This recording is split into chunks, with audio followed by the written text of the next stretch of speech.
Bom, é bastante comum no seu caminho já até longo na poesia e na prosa até agora encontrar traços de um trabalho muito afim à história ou às questões da historiografia. Então a gente encontra sempre datas, dados, proporções, menções a golpes, insurreições, porcentagens, por aí vai. Isso é encontrado com frequência. Eu penso aqui principalmente no enclave, mas não só nele. Ali acho que é onde está mais claro isso. E você vai publicar no mês que vem o Paraíso Paraguai, né? Que orbita essas mesmas preocupações históricas, ou pelo menos parte delas, ou pelo menos em parte. E eu queria saber como funciona e qual é a dimensão dessa preocupação historiográfica ou histórica no seu trabalho literário, pensando aqui tanto nos livros de poemas quanto na prosa. E como isso se dá em cada gênero, talvez. Boa. Então, eu acho que vou dividir a resposta em duas partes. Eu acho que a utilização de números e porcentagens e datas, eu acho que é um artifício de escrita mesmo. Eu gosto de pensar que se eu largar uma data num poema, ou como acontece no poema do Enclave, em que eu tenho uma lista de datas e uma lista de metragem, e elas são paralelas, né? Ano tal, tantos metros, ano tal, tantos metros. Eu gosto de pensar que o leitor vai se sentir provocado e ele vai procurar saber do que se trata sem eu ter de explicar isso. É meio que um jogo de desafio, assim. Então eu conto com o interesse do leitor também. Claro que na poesia fazer isso é um risco, porque se eu não instigar o leitor a procurar por esses dados ou resolver aquelas questões através da própria pesquisa dele, que é uma pesquisa simples, não custa. Se eu não fizer isso com o leitor, ele vai olhar uma lista de números, de uma lista de metragem e vai dizer foda-se, né? Isso não me interessa. Então eu uso, não sei, eu gosto da... Eu acho que a numeração, tanto a numeração como datas e, enfim, esses sinais dentro de um poema, eles são utilizados mesmo como quase ornamento, assim, para fazer uma poesia que não seja estritamente escrita, prosaica. Agora, a respeito do interesse já por história ou mesmo pela sociologia, isso tem outra fonte, né? E, bom, é uma discussão que eu já faço com o Mate, faço com os outros escritores que eu conheço aqui de Santa Catarina, com escritoras, que em se tratando desse lugar, a gente tem problemas muito sérios de lidar com a nossa própria história. Então, seja porque ela foi silenciada em determinados momentos, em momentos-chave, e aí o século XX é o grande vilão, algumas políticas dentro do século XX.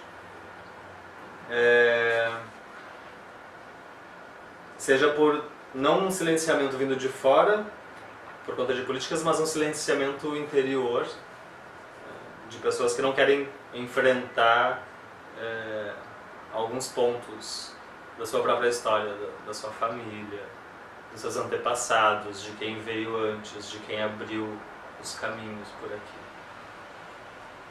E acho que eu cheguei no momento de resolver isso no Paraíso Paraguai mesmo, assim. Porque aí eu não estou mais brincando com o leitor, eu não estou mais provocando só o leitor.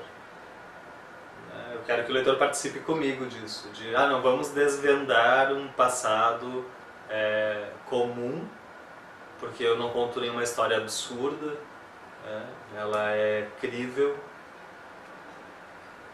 grande parte dela, pelo menos. E nós vamos juntos fazer isso. Vamos saber de onde veio. Uma das possibilidades de onde vieram os nossos antepassados, de onde veio a nossa ascendência alemã, a nossa mania de sermos europeus. Vamos descobrir isso. E aí, claro, não consegui me furtar ao meu próprio estilo, então sim, em muitos momentos acontece isso novamente, assim, aquele tom enciclopédico que o Mate sempre pontua, né? Aparece como uma interferência de texto, assim, né? Não são as personagens principais que comentam isso, mas são interferências que trazem então muitas datas, muitos personagens, outros personagens históricos, que trazem, enfim, informações variadas, decreto de lei. E aí eu não sei se é para dar veracidade ao texto, sabe, para tornar ele crível, ou se é para instigar pesquisa, assim, tipo... Mesmo porque as informações que eu não dou didaticamente, né? Ou tão didaticamente como seria numa aula, ou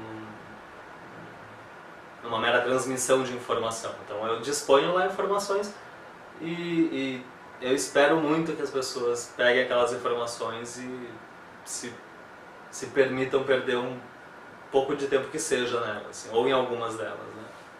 Parece uma presentificação da história quase, né? Ela não se torna só um dado solto e frio, o dado está ali, mas aquilo, estando ali, entrando em contato com aquele leitor em 2019, parece que aquilo ganha um estatuto quase de presente, né? Ou pelo menos a força de alterar esse presente. Então, mas aí vem a minha herança na sociologia, né? Tirando o meu amor pela história, por essa história, dessas pessoas, desse estado, da minha e de outras famílias, tudo isso. Não, mas a sociologia ela traz algo aí também, que é essa relação de passado e presente, como as nossas relações sociais são afetadas por coisas que a gente desconhece, né? Por momentos históricos que a gente desconhece. E aí quando eu vim para Floripa e eu tive contato com o livro do Caruso, o 1894, Noturno 1894, foi que eu me dei conta disso. Assim. Que um romance histórico por si só, contando a historinha de quem veio antes, não basta.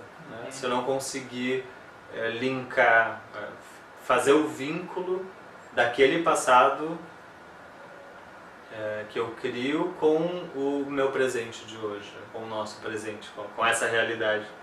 Tudo isso é explicado historicamente e sociologicamente, e claro, eu não sou acadêmico, então não vou fazer sociologia, não vou fazer história.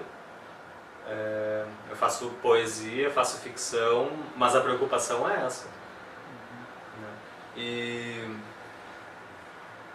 tanto que o Paraíso ele tem essa deficiência, assim, que já foi apontada, né? De não trabalhar tão a fundo personagens e coisas assim que um grande escritor faria, porque a minha preocupação é em relacionar aquele ontem com esse hoje, né? Perdoar algumas coisas, criticar outras, apontar culpados, tudo isso que a ficção me permite fazer e que a vida não me permite, né? E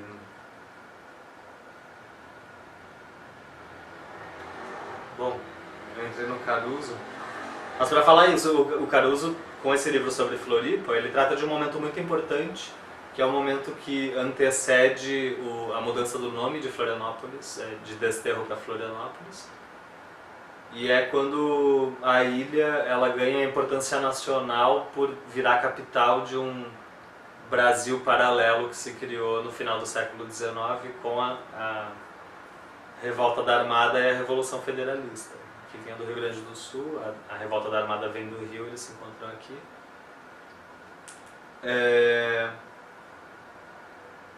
Daí eu consegui, tirando toda a construção do Caruso, que também traz documentos históricos para ilustrar alguns pontos que ele queria só contar que aquilo tinha havido, algumas violências, né? Só contar que elas tinham acontecido não era o bastante, e aí ele vai lá e põe a referência bibliográfica de onde ele tirou a exata descrição de um espancamento em praça pública, de tudo isso. Mas por outro lado, esse livro me fez ver como Florianópolis de fato foi importante alguma vez na história, né? Alguma vez ela foi de fato uma capital. O resto do tempo ela é onde habitam os políticos e os funcionários públicos, e por outro lado os artistas, mas de capital ela tem muito pouco, né? O que se esperaria, inclusive culturalmente. Bueno. Agora voltando ao Paraíso,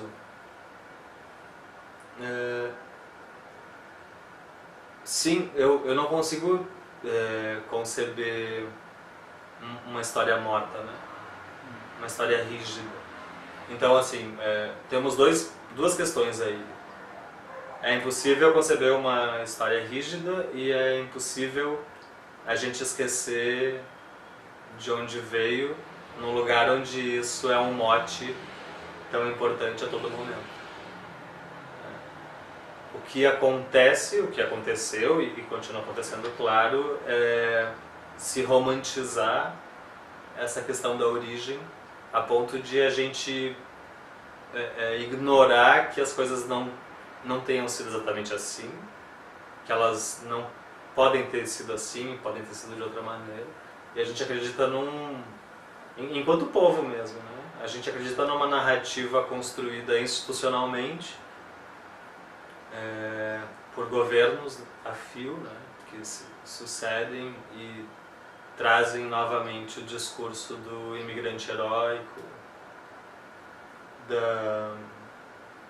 do imigrante empreendedor, né? Que são discursos que são construídos e dentro dos quais a nossa realidade de fato não cabe, né? E aí existem outros dados que demonstram isso.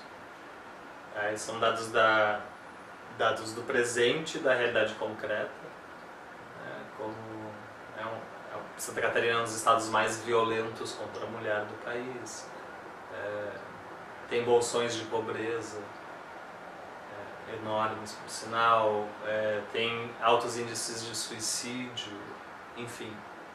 Tudo isso não cabe dentro do discurso que nos fazem engolir como se vivêssemos quase num país à parte, né? Um país desenvolvido, então, um país eminentemente branco e bem educado, né? São essas mentiras institucionais. É um mote turístico que cola para quem é de fora, mas que não cola para quem está aqui. No entanto, a gente repete isso, né?